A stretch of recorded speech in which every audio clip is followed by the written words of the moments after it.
Hello बच्चों, अब हम पढ़ेंगे कि गैल्वेनिक सेल के ऊपर अगर विपरीत बाह्य विभव लगा दें तो उसके ऊपर क्या प्रभाव पड़ेगा।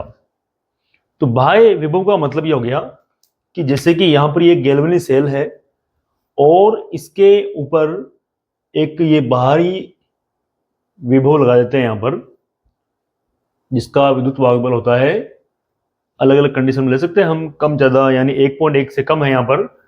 तो ये जो सेल लगा हुआ है ये बाहरी विभव प्रदान करेगा किसको, इस गैल्वेनिक सेल को।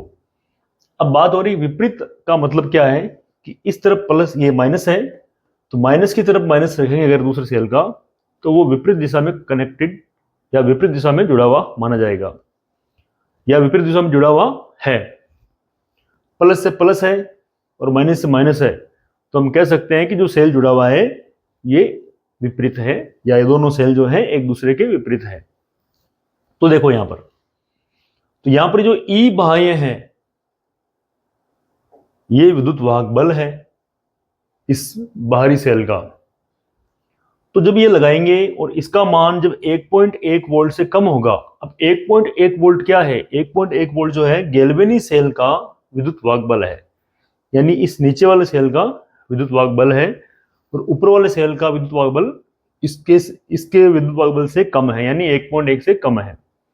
तो देखो ऐसी कंडीशन में क्या है, इसके ऊपर ज्यादा प्रभाव नहीं पड़ेगा। जैसी प्रक्रिया पहले हो रही थी इसकी अनुपस्थिति में, बस वैसी प्रक्रिया होती रहेगी लेकिन थोड़ी धीमी। तो यहां पर देखो इलेक्ट्रॉन जिंक की रोड से निकलेगा और कॉपर की जो छड़ है उसके ऊपर जाएगा।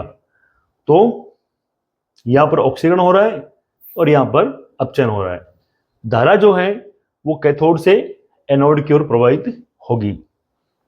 तो इसका प्रभाव कोई खास नहीं पड़ा इसके ऊपर, लेकिन जैसे जैसे हम इस बाह्य विभव को बढ़ाएंगे, यहां पर देखो लगा हुआ है कंट्रोलर, तो इससे हम इसको इस तरफ अगर अपन मूव करेंगे तो बाह्य विभव का मान बढ़ जाएगा।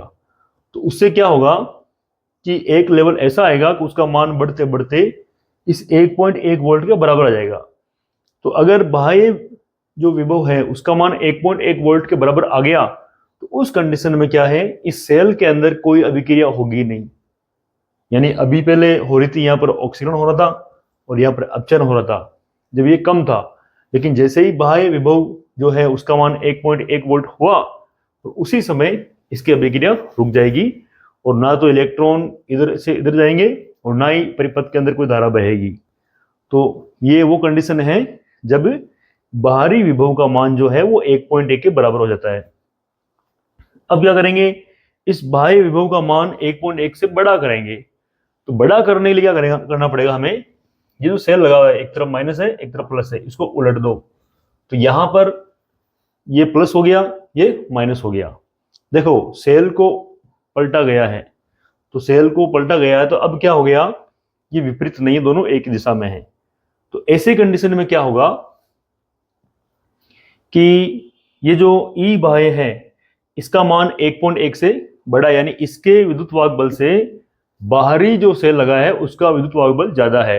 तो ऐसी कंडीशन में इस परिपथ में, इस पूरे परिपथ में ये वाला सेल अपना प्रभाव दिखाएगा, और इलेक्ट्रॉन जो है वो यहां से इलेक्ट्रॉन जाएंगे इस तरफ जिंक की ओर, यानी इस वाली प्रक्रिया से जस्ट उल्टी प्रक्रिया हो गई, यानी इस कॉपर की रोड से इलेक्ट्रॉन निकलकर जिंक की रोड पे जा रहे हैं और धारा की दिशा भी उल्टी हो जाएगी, जिंक से कॉपर की ओर जाएगी।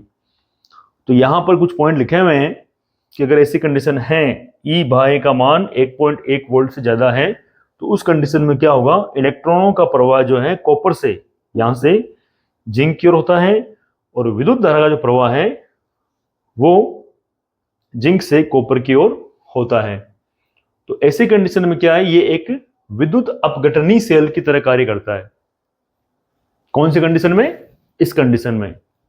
तो ये हमें थोड़ा ध्यान देना है, ये अलग अलग प्रक्रियाएं हैं।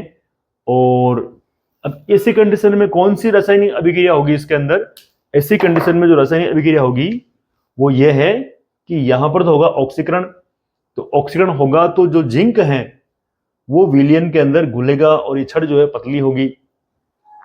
और इस तरफ क्या होगा, इस तरफ कॉपर जो है वो इसके ऊपर चिपकेगा और ये छड़ मोटी होगी। तो जिंक तो घुलेगा और कॉपर चिपकेगा, यहां पर कुछ नहीं होगा। और यहां पर जैसे ही हमने बाह्य विभव का मान 1.1 वोल्ट से ज्यादा किया तो ऐसी कंडीशन में क्या होगा कि ये प्रक्रिया उल्टी होगी, यानी इलेक्ट्रॉन यहां से निकल के यहां पहुंच रहा है।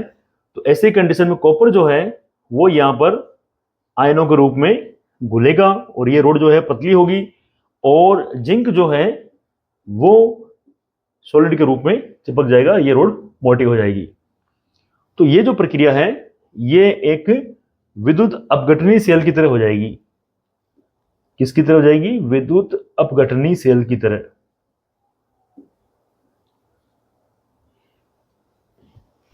हालांकि विद्युत अपघटनी सेल का कार्य आगे हम डिटेल से पढ़ेंगे, डिस्कस करेंगे। यहां सिर्फ और सिर्फ हमने देखा कि बाह्य विभव अगर आरोपित करेंगे सेल लगाकर तो गैल्वेनिक सेल के ऊपर क्या क्या प्रभाव पड़ता है। तो ये 3 डायग्राम की मदद से हमने देखा, इसको आराम से समझना है और ये डायग्राम बना के ये जो पॉइंट्स हैं यहाँ पर ये आपको नोट करने हैं।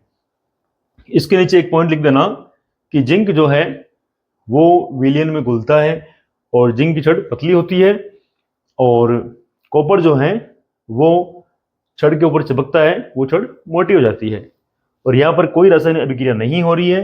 और इसमें लिख देना कि कॉपर जो है वो विलयन में घुल रहा है, यानी आयनों में टूट रहा है और छड़ पतली हो रही है, और जिंक जो है वो छड़ के ऊपर चिपक रहा है और वो छड़ मोटी हो रही है।